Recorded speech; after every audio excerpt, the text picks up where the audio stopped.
Estamos retomando el libro Grit de Angela Duckworth y estamos en el capítulo 5. El grit se desarrolla. Le habíamos puesto como la pasión, la energía y esa palabra creo que se podría poner en español como la garra, el tesón, las ganas, este, pero como que combina todo eso. Y bueno, dice. ¿Hasta qué punto el grit está en nuestros genes? Porque el grit se desarrolla, dice aquí, capítulo 5. Me hacen esta pregunta siempre que doy una charla sobre el grit. La cuestión de lo innato y lo adquirido es básica. Sabemos intuitivamente que algunos factores como la estatura están determinados por la lotería genética, mientras que otros, como aprender a hablar inglés o francés, dependen del entorno y de la educación. A los entrenamientos no se viene a entrenar la estatura. Es una expresión popular en el baloncesto y mucha gente interesada en el grit desea saber si es un factor como la estatura o si es como los idiomas. Y dice, la cuestión de si el grit está en nuestro ADN puede esclarecerse con una respuesta corta y otra larga. La corta es simple, en parte, y la larga es más complicada, que no solo es en parte. En mi dice Ángela, la respuesta larga merece más nuestra atención.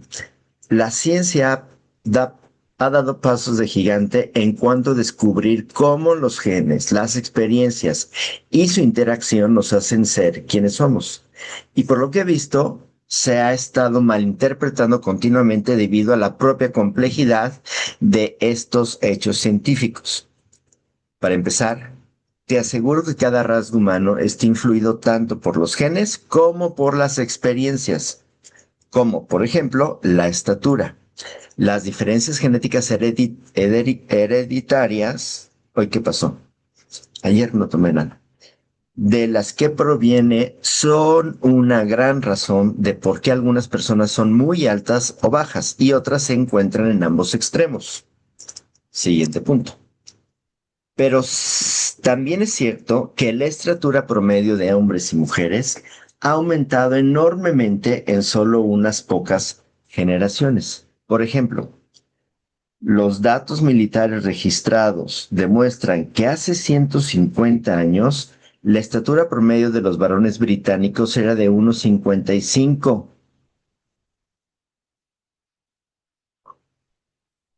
¿Cómo? El aumento de estatura ha sido incluso mayor en otros países. En los Países Bajos, el varón promedio mide casi 1,80 metros, más de 15 centímetros, que hace 150 años. Recuerdo este gran aumento generacional de la estatura cada vez que me reúno con mis colaboradores holandeses. Se inclinan solícitos, pero aún así me siento como si estuviera plantada ante un bosque de secuoyas. Es decir, sus amigos holandeses muy, muy, muy, muy altos. Y Ángela, no. Y eso que es griega, también es de ese lado. Sus ancestros son Arquímedes y todos esos.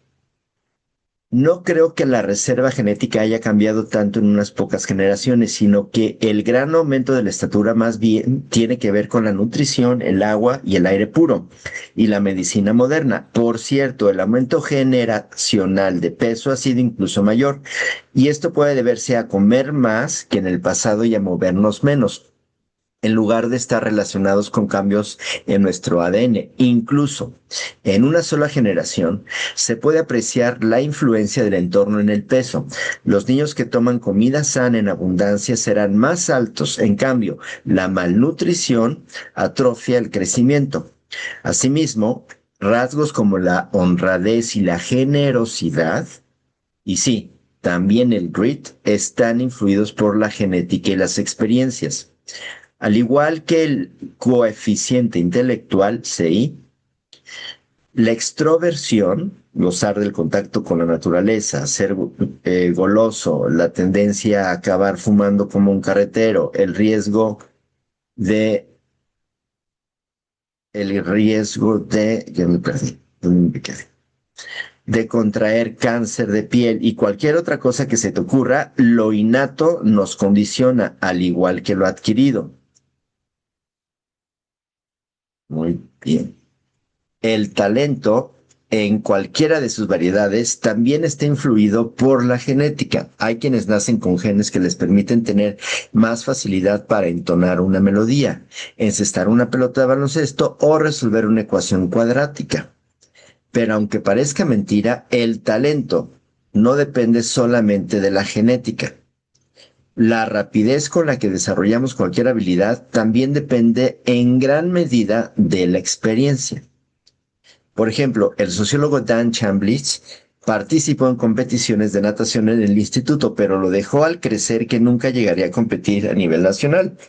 Soy demasiado pequeño y mi cuerpo no me permite la flexión plantar en el movimiento del tobillo. Al intentar hacer el movimiento inverso, no puedo doblar el pie hacia arriba, solo flexionarlo hacia abajo. Es una limitación anatómica. O sea, la mega superestructura minuciosa, la estructura humana para la natación. Bueno, significa básicamente que como deportista de élite solo puedo nadar a braza. Después de esta entrevista investigué un poco sobre la flexión plantar. Los ejercicios de estiramiento mejoran el grado de flexión, pero la longitud de determinados huesos es muy importante para la flexibilidad de pies y tobillos. Con todo, el mayor impedimento para mejorar no era anatómico, sino el entrenamiento recibido. Visto en retrospectiva, me doy cuenta de que mis entrenadores fueron malísimos en un par de lugares decisivos. Uno de los entrenadores del instituto, lo tuve durante 4 años de desperdicio, no me enseñó nada literalmente, nada de nada, solo a girar en la piscina nadando a braza y encima me lo enseñó mal. ¿Qué ocurrió cuando por fin Dan recibió un buen entrenamiento? En parte, al seguir con los entrenadores nacionales y olímpicos con los que se preparaba. Años más tarde, volví a meterme en la piscina y a ponerme en forma. Y nadé los 200 metros a 4 estilos tan rápido como cuando iba al instituto. De nuevo, es la misma historia. Nos influye tanto lo innato como lo adquirido, ambas cosas. ¿Cómo saben los científicos a ciencia cierta qué tanto lo innato como lo adquirido juegan un papel a la hora de influir en factores como el talento y el grit? En las últimas décadas, los investigadores han estado estudiando a gemelos idénticos y gemelos bivitelinos, criados en la misma familia o en familias distintas. Los gemelos idénticos tienen el mismo ADN. En cambio, los bivitelinos, por lo general, solo comparten la mitad. Este hecho y un montón de elaboradas estadísticas, en realidad más que elaboradas, descubres que son rutinarias en cuanto un buen profesor te las explica. Pero bueno, esas estadísticas elaboradas les permitían a los investigadores deducir, dependiendo de lo parecido que acaben siendo los gemelos, la heredabilidad de los rasgos. Ok, y luego. Muy recientemente, investigadores de Londres me comunicaron que aplicaron la escala del grit en más de 2,000 pares de gemelos adolescentes, ok, que vivían en el Reino Unido. Este estudio estimó que el factor hereditario en la subescala de la perseverancia era del 37% y la de la pasión del 20%. Estas estimaciones van a la par con otras sobre el factor hereditario en cuanto a otros rasgos de personalidad. Es decir, significa que algunas de las variaciones del grit en la población se pueden atribuir a factores genéticos y el resto a las experiencias. Okay. Me apresuro a añadir que no hay un solo gen que explique el factor hereditario del grit. Al contrario, docenas de investigaciones han revelado que casi todos los rasgos humanos son poligenéticos, es decir, están influidos por más de un gen. En realidad, la estatura, por ejemplo, depende de muchos más, al menos de 697 distintos genes, según el último recuento. Esos son los que dicen que son poligenéticos. O sea, imagínate, depende la estatura de 697 distintos genes. ¿Ok? Y algunos de los genes que influyen en la estatura influyen también en otros rasgos. En total, el genoma humano contiene la asombrosa cantidad de 25,000 genes distintos. Y estos tienden a interactuar unos con otros y también con las influencias ambientales de forma tan complicada que todavía se entienden muy poco. En resumidas cuentas, ¿qué hemos aprendido? En primer lugar, que el grit y el talento y otros rasgos psicológicos importantes para triunfar en la vida están influenciados por los genes y también por las experiencias. Y en segundo lugar, que no hay un único gen que determine el grit, ni de hecho cualquier otro rasgo psicológico. Me gustaría citar un tercer punto importante. Las estimaciones sobre el factor hereditario explican por qué hay personas que se diferencian del término medio, pero no dice nada sobre el término medio en sí. Aunque el factor hereditario de la estatura refleje algo sobre la variabilidad, porque en una determinada población algunos individuos son más altos y otros más bajos, no dice nada sobre cómo ha cambiado la altura promedio. Ello es importante porque demuestra que el entorno en el que crecemos importa en realidad, importa mucho. Otro ejemplo asombroso, más relevante aún para conocer aquello que conduce al éxito, es el efecto Flynn, que lleva el nombre de Jim Flynn, el científico social neozelandés que lo descubrió. Se refiere a los sorprendentes aumentos que han estado dando en las puntuaciones del coeficiente intelectual en el siglo pasado. ¿Hasta qué punto han aumentado? Según los tests de inteligencia más ampliamente usados, la escala Wechsler de inteligencia para niños y la escala Wechsler de inteligencia para adultos, se ha dado por término medio un aumento de más de 15 puntos en los últimos 50 años, en más de los 30 países estudiados. Es decir, si a la gente de un ciclo atrás le hicieron el test de inteligencia, en comparación con lo habitual, en la actualidad obtendrían promedio una puntuación de 70. Es decir, estarían en el límite de retraso mental. Y si se lo hicieran a la gente moderna, en comparación con lo habitual de hace un siglo, obtendríamos una puntuación de 130, la típica exigida en los cursos para superdotados. Entonces, ¿qué significa esto, Teresita? Explícanos.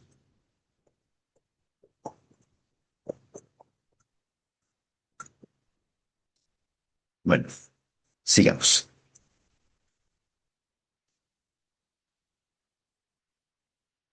Hola, Miguel Ángel, bienvenido.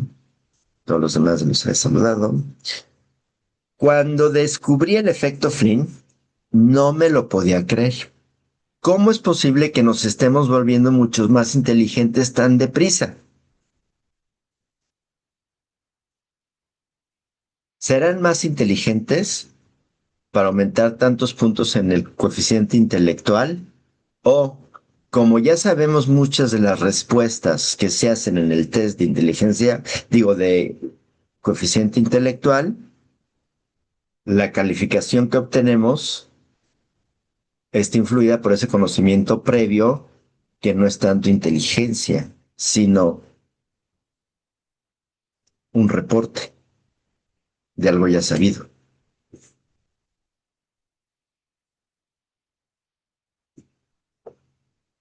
Ok, me quedé con esa duda. Llamé a Jim para compartir mi incredulidad y mi deseo de aprender más sobre ello. siendo el trotamundos que es, viajó en avión a Filadelfia para conocerme en persona y dar una charla sobre su investigación.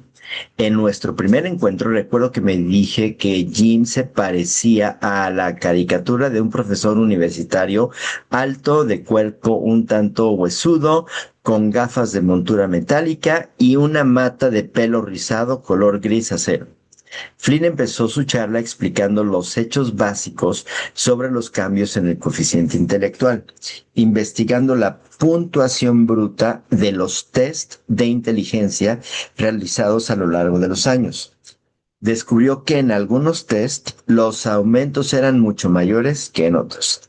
Dirigiéndose a la pizarra, trazó una empinada línea indicando que las puntuaciones que más habían aumentado habían sido las de los test de inteligencia relacionados con el razonamiento abstracto. Por ejemplo, hoy en día muchos niños saben responder a la pregunta ¿en qué se parecen los perros y los conejos? Tal vez respondan que ambos están vivos, que todos son animales, que son cuadrúpedos. En la puntuación manual, estas respuestas solo valen medio punto. Algunos niños llegan a decir que ambos son mamíferos y por esta sagaz respuesta reciben un punto. En cambio, los niños pequeños de un siglo atrás tal vez exclamaran con cara de perplejidad, pero si los perros persiguen a los conejos, obteniendo 0 puntos. Como especie, nuestro razonamiento abstracto está mejorando día a día para explicar los aumentos masivos solo en ciertos subtests de inteligencia y no otros. Ah, ya me respondió. Muchas gracias por responderme. Flynn contó una historia sobre el baloncesto y la televisión. El baloncesto, en todos los niveles de competición, se ha ido volviendo más competitivo a lo largo del último siglo. El propio Flynn jugó un poco a este deporte en su época de estudiante y recuerda que los partidos cambiaron incluso al cabo de varios años. ¿Qué ocurrió? Según Flynn, lo que ocurrió fue la televisión. El baloncesto era un deporte ideal para ver en la pantalla pequeña y al retransmitirlo ganó popularidad. En cuanto a la televisión, entró en los hogares, más chavales empezaron a jugar al baloncesto, intentando hacer bandejas con la mano izquierda, tocando el tablero, botes con cambio de mano por delante, ganchos elegantes y otras habilidades que parecían de lo más corrientes en los grandes baloncestistas. Y al mejorar en este deporte, cada niño, sin darse cuenta, enriqueció el entorno de aprendizaje de los niños o las niñas contra los que jugaba, porque una forma de mejorar el baloncesto es jugar con otros chicos un poco más hábiles. Flynn llamó a este ciclo virtuoso de ir mejorando una habilidad del efecto multiplicador social y usó la imagen lógica, la misma lógica, para explicar los cambios generacionales en el razonamiento abstracto. O sea, y aquí me acuerdo cuando dice que se metieron a jugar con otros chicos más hábiles, cuando nos dijo este Benjamin, creo que sí, que había que exponerse aunque fuera para perder y que se... ¿Cuál fue la historia? Recuérdenme, del boxeador que dijo, no, pues yo sí me meto para que me den unos buenos golpes y aprenda a cómo son esos golpes de uno más experimentado y me pueda entrenar para vencerlo, soportarlos, esquivarlos. ¿No se acuerdan cuál fue? Muy mal, esas vacaciones de Semana Santa siempre, siempre generan un problema en las escuelas. Yo lo sé.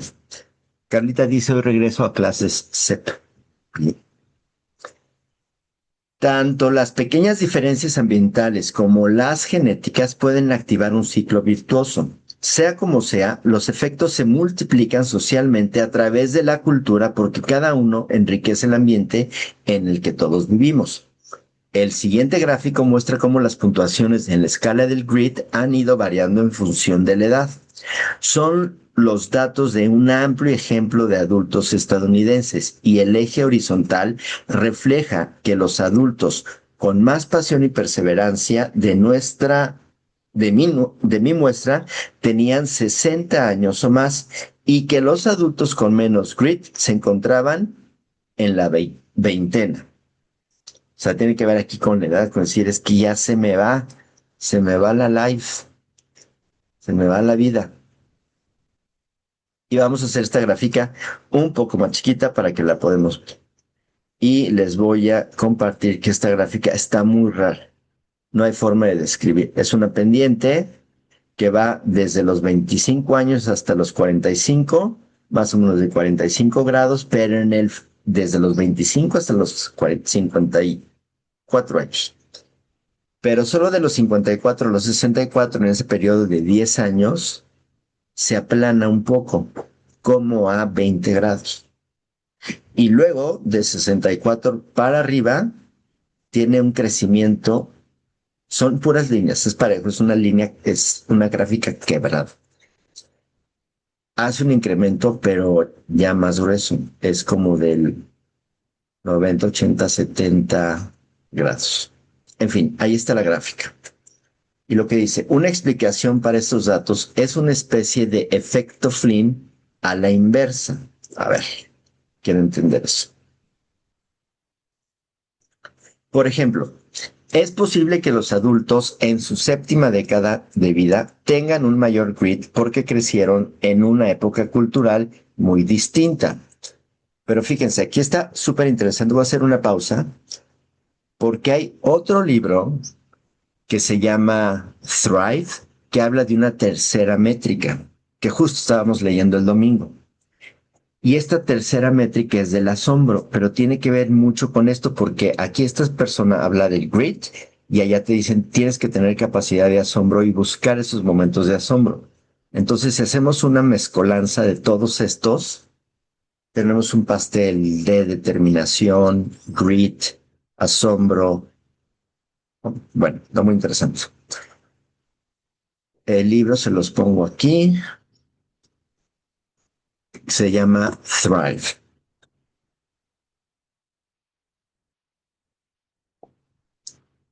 Y es de Ariana Hoftinghoff, algo así.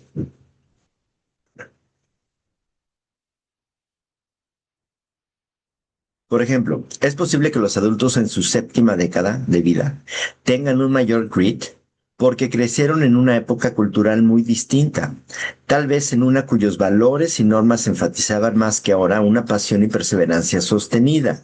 Es decir, es posible que la generación más grandiosa, la que en Estados Unidos creciera en medio de las privaciones de la Gran Depresión y que luchó en la Segunda Guerra Mundial, tuviera más pasión y perseverancia que la generación Y, debido a que en la actualidad las fuerzas culturales son distintas a las del pasado.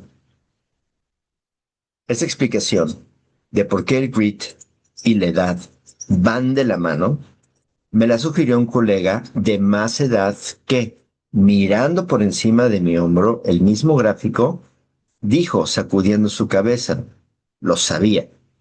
He estado dando el mismo curso a los mismos estudiantes en la misma universidad durante décadas. Mi padre, que dedicó por entero su vida profesional como químico a la compañía DuPont y se jubiló literalmente con el reloj de oro, tal vez hubiera dicho lo mismo del empresario Wharton, que se acercó a mí al terminar de dar yo una charla. Incluso, habiéndose pasado noches enteras en vela para montar su propia empresa, el joven medio esperaba dedicarse a otro proyecto empresarial totalmente nuevo al cabo de pocos años. Ahora, también es posible que estas tendencias relacionadas con la edad no tengan nada que ver con los cambios generacionales que afectan al grit. En su lugar, lo que la información podría estar revelando es cómo maduramos con el paso de los años. Mi propia experiencia y las historias de modelos vivientes del grit como Jeff Gettelman y Bob Mankoff sugieren que en realidad el grit se desarrolla a medida que descubrimos nuestra filosofía de la vida. Superamos rechazos y decepciones y aprendemos a distinguir las metas del nivel inferior. Esas metas que debemos abandonar rápidamente de las del nivel superior que requieren más tenacidad. Y vuelvo a repetir porque esto es importante. Sugieren que en realidad el grit se desarrolla a medida que descubrimos nuestra filosofía de la vida. Punto número 1. Superamos rechazos. Punto número 2. Superamos decepciones. Punto número 3. Y número 4. Aprendemos a distinguir las metas del nivel inferior que debemos abandonar rápidamente de las del nivel superior que requieren más tenacidad.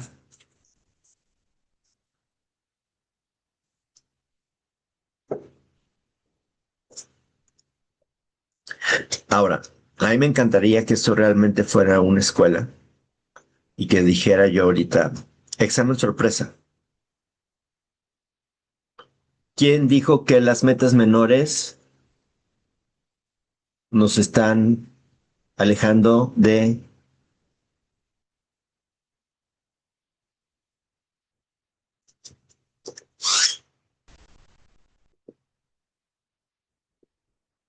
Ok, a ver, por eso, si fuera examen ya todos, yo. La moraleja es que a medida que acumulamos años vamos desarrollando la capacidad para manifestar una pasión y perseverancias duraderas. Es en el de eh, sé tu yo futuro ahora, ¿no? O sea, esas cosas que puedes hacer de manera sencilla son metas chiquitas que te están desviando de tu línea del yo futuro. Para diferenciar estas explicaciones antagónicas se necesita otra clase distinta de estudio. Con el fin de reunir la información que acabo de mostrar, le pregunté a individuos de distintas edades cuál era su nivel actual de grit. Lo que obtuve fue una instantánea del grit en adultos jóvenes y en adultos maduros.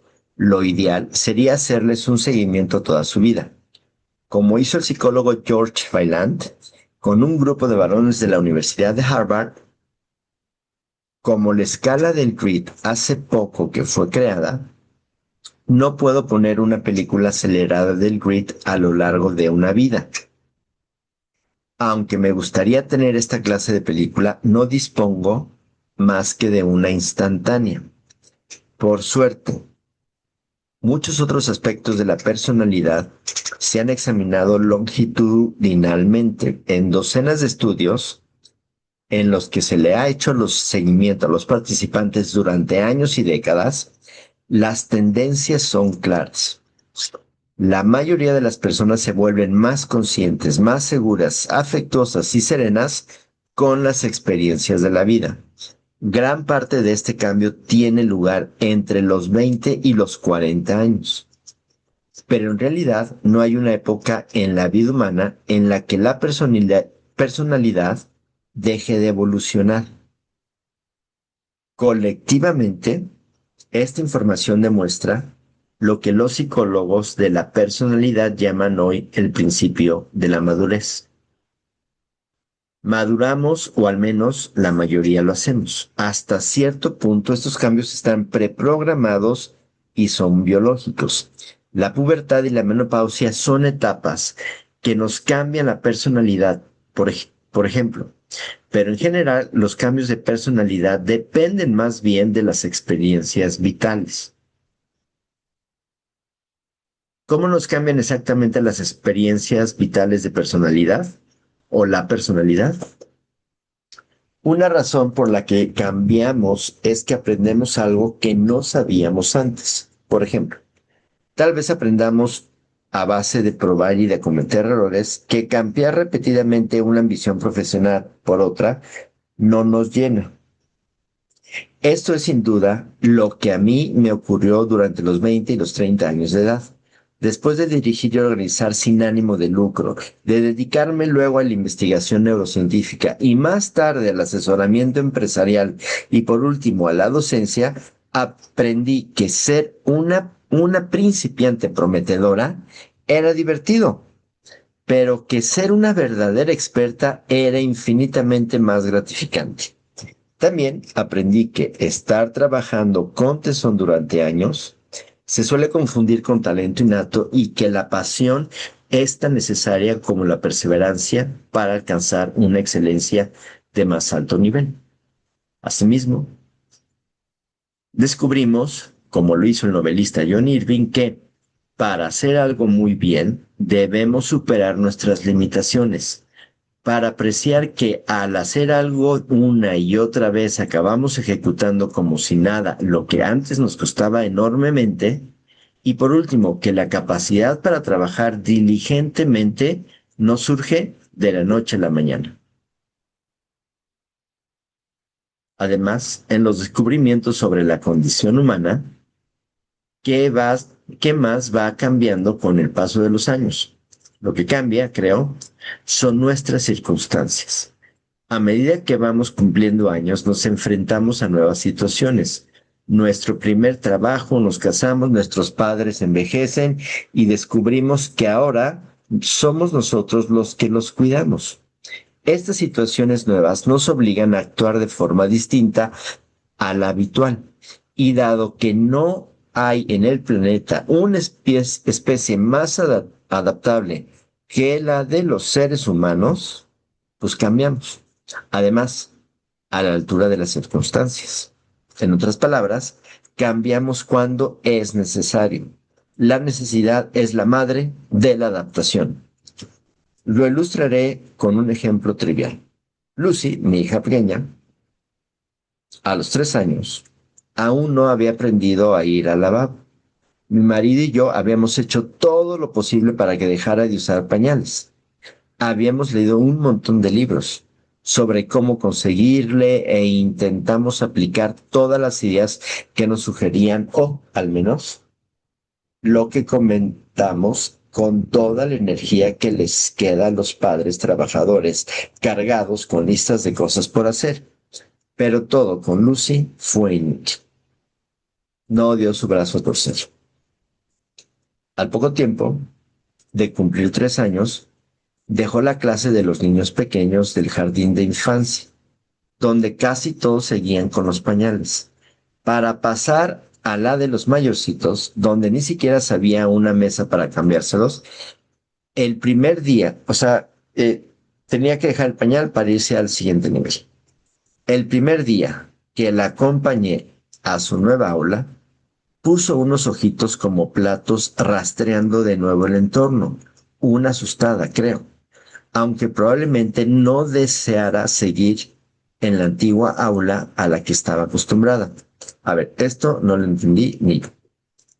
De nuevo, al poco tiempo de cumplir 3 años, dejó la clase de los niños pequeños del jardín de infancia, donde casi todos seguían con pañales, para pasar a la de mayorcitos, donde ni siquiera había una mesa para cambiar los pañales. ¿Okay?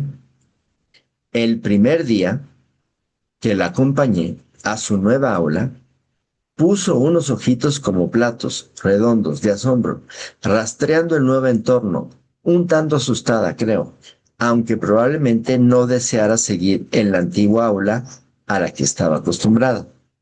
Nunca olvidaré el momento en que la fui a recoger por la tarde, sonriéndome, orgullosa, me anunció que había aprendido a ir al lavabo. Y me dijo textualmente que ya no necesitaba eh, que ya no necesitaba los pañales. Y así fue. En un solo día aprendió a ir al baño. ¿Cómo es posible? Es así porque cuando un niño hace cola para ir al lavabo con otros niños y se ve que se espera que lo use, hace exactamente esto. Aprende lo que necesita hacer. Ok. Bernie No, el director de la escuela Lakeside en Seattle, hace poco compartió conmigo la siguiente historia de su hija. Ilustra el principio de la madurez a la perfección. La familia de Noé, Vive en el campus y su hija adolescente llegaba tarde al instituto casi cada día. Un verano le salió un trabajo de doblar ropa en una tienda local de American Eagle. El primer día el encargado le dijo, por cierto, si algún día llegas tarde al trabajo, estás despedida. Se quedó de piedra. ¿No iban a darle una segunda oportunidad? Durante toda su vida no se habían encontrado más que paciencia, comprensión y segundas oportunidades. ¿Y qué ocurrió? Fue asombroso, recordó Lowe. Fue el cambio de conducta más inmediato que jamás había visto en mi hija en el sentido literal. Ahora se ponía 2 alarmas para asegurarse de llegar puntual o antes de la hora, porque ahí en el trabajo no toleraban que llegara tarde. Con esa labor de un rector es guiar a los jóvenes hacia la madurez. No considera que su poder para hacerlo es limitado. Bueno, si tienes un negocio, tanto te da que un joven crea que es especial, lo que te importa es rendirás en ese trabajo. No entiendo. A ver, si tienes un negocio, tanto te da que un joven crea que es especial, lo que te importa es rendirás en el trabajo, porque si no rindes, no nos sales a cuenta, no nos sirves.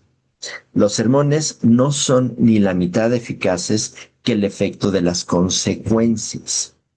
El principio de la madurez, al fin y al cabo, es eso.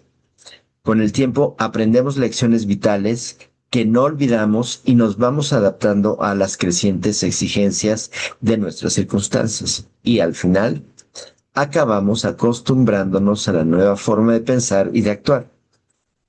Llega el día en que apenas nos acordamos de nuestro comportamiento inmaduro, nos hemos adaptado y esas adaptaciones han sido duraderas y finalmente nuestra identidad, la clase de persona que éramos, ha evolucionado. O sea, evoluciona nuestra identidad. Es decir, hemos madurado. En su conjunto, los datos que he reunido sobre el grit y la edad son coherentes con dos historias distintas. Una afirma que nuestro grit cambia dependiendo de la era cultural en la que vivamos. La otra dice que a medida que acumulamos años, nuestro grit aumenta, pero ¿podrían ser ciertas las dos? Creo que lo son, al menos hasta cierto punto. De cualquier manera, esta instantánea que ve la gráfica revela que el grit no es inmutable. Como cualquier aspecto de nuestro carácter psicológico, es más maleable de lo que creíamos. El grit se desarrolla. ¿Cómo ocurre? No te pierdas la siguiente sesión, el día de mañana, a las 6 de la mañana.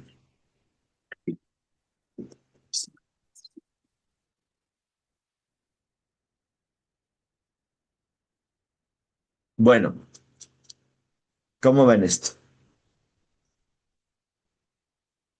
Hay que tomar foto para saber en qué página nos quedamos, ¿verdad?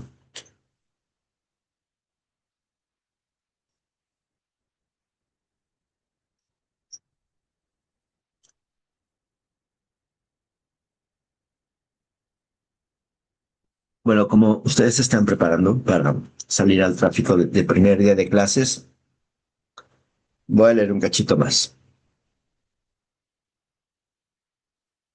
Si el grid se desarrolla, ¿cómo ocurre? Recibo casi a diario correos electrónicos y cartas de personas que desearían tener más pasión y perseverancia. Lamentan no haber perseverado lo bastante en algo como para ser ahora unos expertos.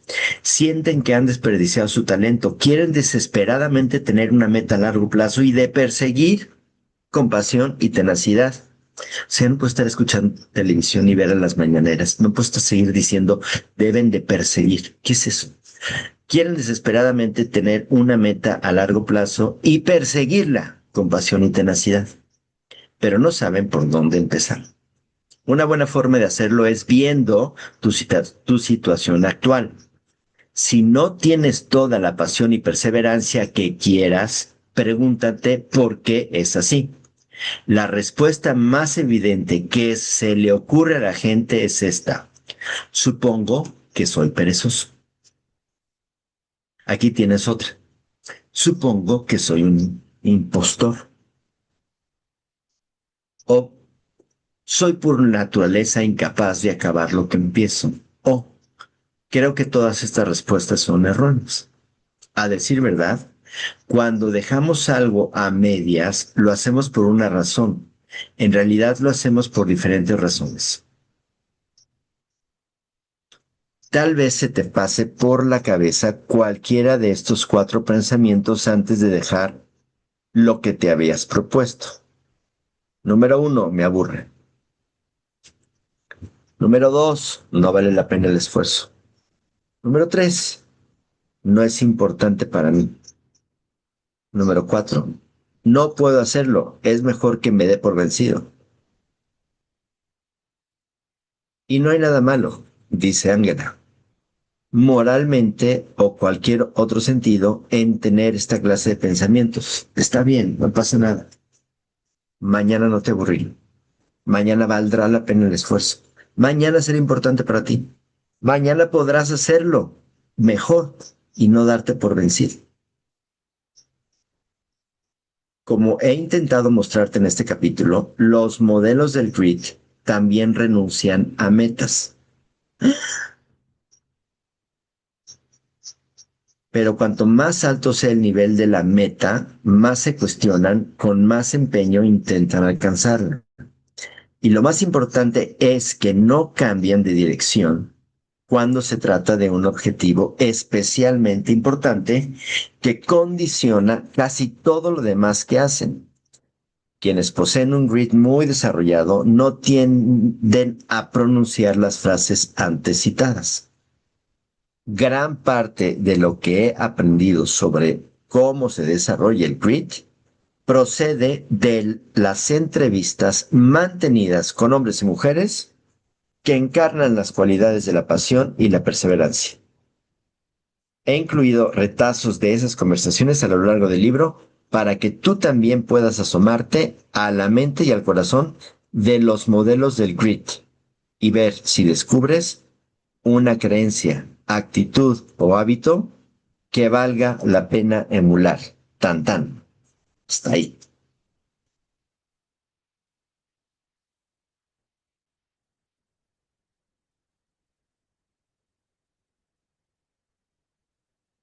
No, pero como que me quedé con ganas de saber qué dice. Estas historias sobre el grit son una especie de información y complementan los estudios más sistemáticos y cuantitativos que he realizado en lugares como West Point y el National Spelling Bee. En conjunto, la investigación revela las cualidades psicológicas que los modelos consumados del grit tienen en común. Son cuatro. Contrarrestan cada uno de los pensamientos desalentadores que he citado más arriba y se adquieren en un determinado orden a lo largo de los años. Ay, aquí se queda buenísimo esto. Primero surge el interés. La pasión aparece al disfrutar de lo que haces. Cada persona con pasión y perseverancia que he estudiado puede señalar aspectos de su trabajo que le gustan menos que otros, y la mayoría tienen que aguantar al menos una o dos tareas que les desagradan. Sin embargo, por lo general su trabajo les cautiva y les parece importante. Con una fascinación duradera y la curiosidad de un niño, exclaman casi en voz, a voz en cuello. Me apasiona lo que hago. Ese es uno. Primero surge el interés. Ah, eso está muy importante. Después se da la capacidad de practicar. Una clase de perseverancia es la disciplina diaria de intentar cosas, hacer las cosas mejor que ayer. Tras haber descubierto un área en particular y sentir interés por ella, Te dedicas en cuerpo y alma a practicar la habilidad para llegar a dominarla, cueste lo que cueste. Siendo consciente de tus puntos débiles para superarlos, la practicas una y otra vez, un montón de horas al día durante semanas y meses. El grit consiste en no entregarte a la autocomplacencia. Quiero mejorar a toda costa. Es el estribillo de los que personifican el grit. Sea cual sea su interés particular, pese a lo extraordinario que se hayan propuesto su profesión. Ok. Entonces aquí está una clave. Primero, la pasión. ¿Cuál es esa? El interés. Eso que te apasiona, eso ya. Número dos, debes de decirte y repetirte varias veces, quiero mejorar a toda costa, quiero mejorar a toda costa, quiero mejorar a toda costa. Así dice. Es el estribillo de los que personifican el grit. En tercer lugar aparece el propósito. Tu pasión aumenta al estar convencido de que tu trabajo es importante. A la mayoría nos resulta imposible conservar a lo largo de la vida un interés carente de propósito. Por eso es necesario que tu trabajo te parezca interesante y al mismo tiempo ligado totalmente al bienestar de los demás. Propósito. Trascendencia.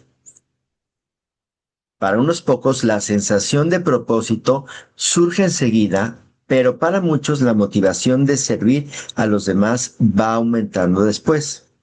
Después de adquirir un interés y de irlo practicando de forma disciplinada durante años, y a pesar de todo, los modelos consumados del grit siempre dicen, mi trabajo es importante tanto para mí como para los demás. Y por último, surge la esperanza. La esperanza es estar a la altura de la perseverancia. Hablaré de ella después del interés, la práctica y el propósito, pero la esperanza no define la última etapa del grit, sino todas, desde el principio hasta el final. Es sumamente importante aprender a seguir adelante, incluso cuando las cosas se ponen difíciles, aunque tengamos dudas. En distintos momentos, de forma importante o pequeña, la vida nos derribará de un bandazo. Si nos quedamos en el suelo, el grit pierde. Si nos levantamos, el grit gana. Grit, grit, grit, grit, grit, grit, grit. Vamos a terminar.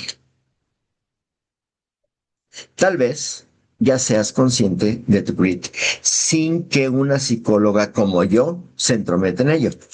Quizá ya tengas un interés profundo y duradero en la vida, el deseo de superar retos a todas horas, una evolucionada sensación de propósito y una gran confianza en tu capacidad para superar cualquier adversidad que se te ponga por delante. Si es así, seguramente obtendrías la puntuación más alta en la escala del grit. Enhorabuena. Pero si no tienes tanto grit como quisieras, los capítulos siguientes te irán de maravilla. Al igual que puedes aprender a realizar cálculos matemáticos mentalmente y a tocar el piano, también puedes aprender la psicología del grit por ti mismo, pero una cierta orientación al respecto te será de gran ayuda. Las cuatro, cualidades psicológicas, el interés, la práctica, debo mejorar a toda costa, debo mejorar a toda costa. El propósito y la esperanza de que sí lo vas a mejorar, no son dones que tengas o no y punto, sino que puedes aprender y descubrir, desarrollar y profundizar tus intereses. Adquirir el hábito de la disciplina, cultivar una sensación de propósito y sentido en la vida y también aprender a tener esperanzas. Puedes desarrollar el grit desde dentro. Si quieres saber cómo conseguirlo, sigue leyendo. 6:59 de la mañana. Vamos a ver cómo van los mercados. Y nos vemos mañana, los que se van a ir. Recording stop.